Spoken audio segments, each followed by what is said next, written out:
Hey YouTube, welcome to RV Daydream. We're back talking about power stations. The last one that I did a review on, everybody said, I don't know, that thing seems awful big, it's awful heavy, I don't know if I can get it around being 50 pounds. Half the weight, half the wattage, best mid-size power station that you can buy. Have you been up to? I've been riding on a daydream. As the name implies, Alpha ESS. These portable power stations, they have a big following and a big demand out there on the YouTubes and with the van life community and with the RVers that are doing a lot of boondocking. Now in our situation, we just rely on our generator there. Of course, I've got to haul around this propane. We got to hook it all up, and that's just to run the air conditioner. But anything else that I need to run that I don't want to tax the battery that's currently on the RV, although it is being fed by solar, this can be powered by solar, and it's a lot easier to move around. We also have a weird situation that we do whenever we get into locations, that we put up a camera inside the truck, maybe if we're boondocking for the night, or even if we stay at a hotel and we've got a shady parking garage that we're going to stay at. We have a couple cameras that are in there that don't run off of the truck's batteries. Having a power station, that will allow us to run those cameras, but more importantly, this will allow you to work remotely. For you guys that are in the outback, for you guys that are actually wanting to go out for the weekend, this thing does a lot. So a little bit about the company, Alpha ESS. I never heard about this company. Guess who in 2021 was the 6th most or largest supplier of battery storage in the US and the world? Definitely have a company that you can deal with that's not a fly-by-night. Let's go ahead and open this up. This thing in here is called the Black Bee 1000. They also are going to come out with a 2000, but let's look at the 1000 and what it has to offer. What I'm finding with a lot of these companies is that the box that it comes in, the retail box that's, overboxed, a lot of information on this, a lot of good information on this, so that they don't include literature to clutter things up, although there may still be a manual in there. So you can see this is just basically the model number AP1000. Again, they refer to this as the Black Bee 1000. I think it kind of looks like a bumblebee, so they just call it a Black Bee. If we go to the side here, it tells you what's inside. It comes with a USB-C cable. It's about 3 foot long, an AC adapter with the power cable, your car charger cable, a warranty card. I'll talk about the warranty, one of the best warranties out there. Oh, it does have a user manual. See, perfect information. How about the back side? This is going to show you all the components. I'm sure this is also covered in the manual. You have your recharge status indicator up top here, your button. You have input power display, info display, output power display, system temperature status display, and then all of your inputs. I know, or ports, input ports. There's some output here also, but 12. I know that you can do 12 devices simultaneously, which is really cool. You have 2 wireless charging pads up on top, and then you have your light switch, and then the button, of course, the light, which there's a couple of those. Now, for the nerds out there that like to know a little bit more information, there you go, 1036 watt hours. It's lithium ion. Obviously, it does have MPPT charging that's available. It will support that. You have 1,000 plus or minus life cycles before you have to drop down to only 80% maximum.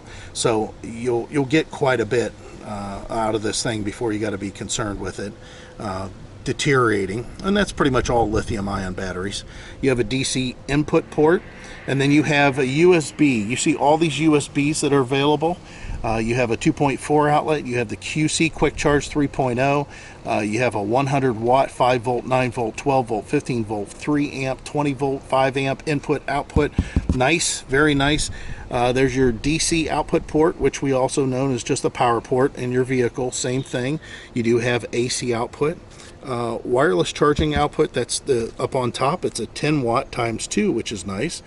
your recharging operating temperature. So these are the temperatures in which it can operate. Obviously, you can't be in Arizona and have this thing out in the sun, not protected, and expect it to do anything above 100 degrees.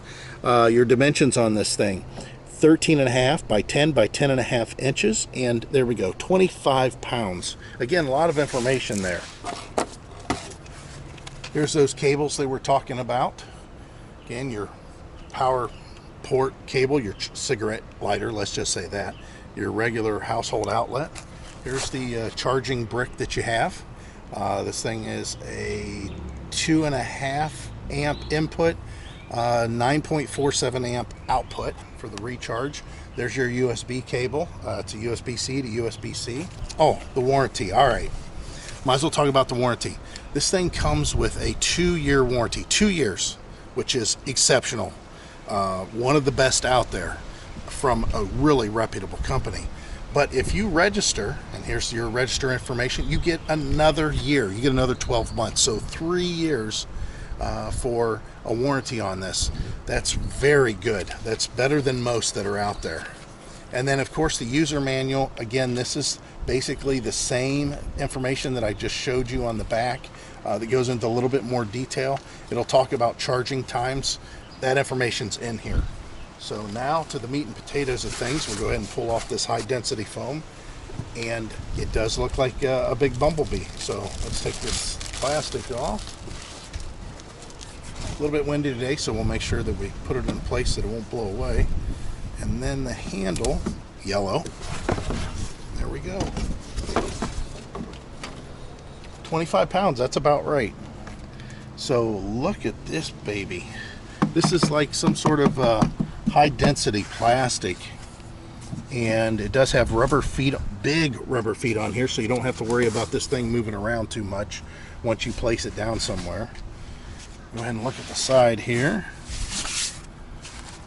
Yep, there's ventilation in here. So there may be a fan that's built into this. There's your light. These are 2 lights. Wow. That is very cool. I'll tell you what this would come in handy for. Us with our lighting when we shoot videos. Sometimes our lighting's not the best. And we have dark spots, especially on our faces, especially with me when I wear a hat. That'd be kind of nice.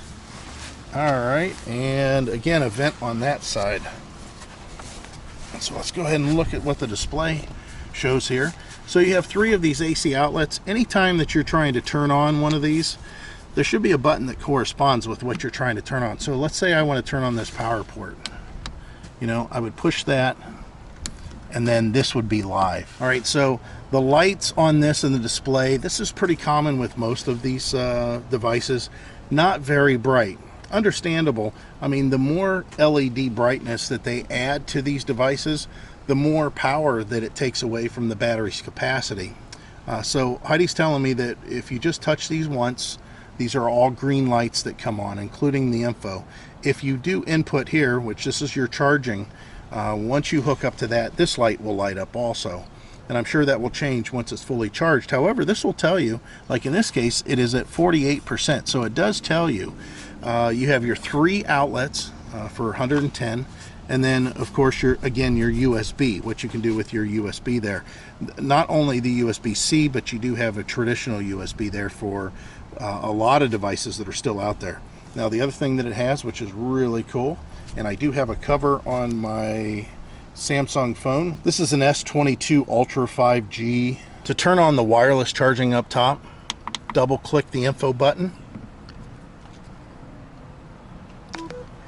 And even through the case, this started charging, which was actually shocking, to tell you the truth. I didn't think that it would do it through this case because my case is pretty heavy. So you can see my phone's at 89%. That went ahead and started charging it. That is pretty awesome. I'm assuming a double press turns that off. A couple of things about the unit itself. Of course, it has a pure sine wave configuration, so you have clean power coming out of it. The other thing that it has that I look on all of these is pass-through charging. So the good thing about pass-through charging is that if you have something that you're running continuously and you recharge it or you replenish this battery unit occasionally, what you can do is, like for the example of the truck, whenever we park the truck, there is no power inside available in any of the power ports. So I can plug in the cameras that I have powered inside the truck, and the cameras will continuously record and observe the truck as we sit. And I can leave this out of the way and plugged into those cameras to know they always have power. Then once we start up the truck and I have this continuously plugged into my power port inside the truck that only powers whenever the truck is running, it will recharge the device and it will continue to power the cameras. So that's what they call pass-through charging, meaning that whatever you have hooked up to it will continuously be powered even though the unit is accepting a charge at that point also. As far as if nothing's connected to this and you just plug it into the household outlet, you're going to take 7 to 8 hours for this to go from 0 to full charge. That's pretty typical of these units. I've seen them as low as 4 hours for ones that have big power bricks, but of course plugging into the household outlet is going to be the most efficient way of getting it charged. You can charge this with solar panels. It does have MPPT capability so that it will take the solar panels and use it to its fullest to get this thing charged. Just a good build. As far as the way that it looks and everything, I mean, it's got a nice rubber texture on the handle here. I mean, it's a rubber grip underneath. And again, I like the way that the lighting looks on this, based on the fact that we have a tendency to have a problem with some of the lighting that we do inside the RV when filming. But it's kind of like a little mini cooler. I'll tell you, as far as the weight, you can picture this like a little Playmate cooler, and it being full with pop for sure, and then a little bit more. So 25 pounds. You got to remember that bowling balls, the men's bowling balls, the heavy bowling balls are 16 pounds. So this is 10 pounds heavier than that. So be aware that you're not lugging around something small, and that's because it has 1,000 watt capability. So all the links are going to be down in the description. Click the link, it'll take you right to the site and let you purchase this outright so you know exactly which one you're getting. And we're going to have a discount code for our subscribers that will give them a percentage off of their purchase, which of course everybody's hip on that, right? Who wouldn't want a discount? So Alpha ESS, again, they call this the Black B1000. That's its nickname. Look forward to seeing maybe a bigger unit in the future from this company. This is the mid-size, and it's actually been rated as one of the best mid-size units that are out there. And it's funny because it wasn't that long ago, just 5 years ago, that a 500 watt, half this size, that one used to be considered mid-size, and now the 1,000 watts of mid-size.